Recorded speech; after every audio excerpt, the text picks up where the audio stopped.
Bäh, was ist denn das? Ja, das ist eine Fastensuppen.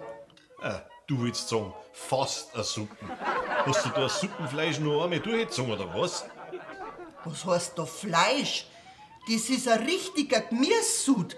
Der reinigt von innen. Ja, das halte ich aber für ein Gerücht. Wieso?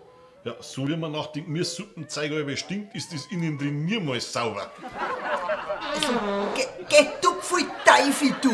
Weiß was?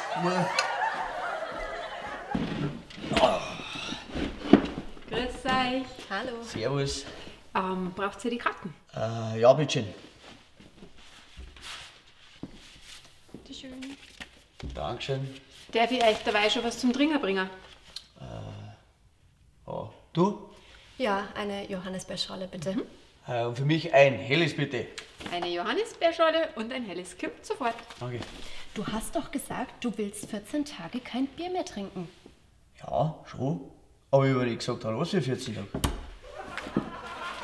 Ja, ich weiß auch nicht, dass die Fastendrinks so furchtbar eklig ausschauen müssen. Findest du? Also meiner gar nicht. Im Gegenteil, ich finde sogar, dass der ausgesprochen geschmackig ausschaut. Ja, was ist denn das? Mein Fastentrink. Ein Bier? Fastenbier. Das haben die Mönche doch extra erfunden. Kennst du das nicht? Flüssiges bricht Fasten nicht. Ja, dann. Hey, das ist für meins. Bayern Comedy wird unterstützt durch die private Landbrauerei Schönram.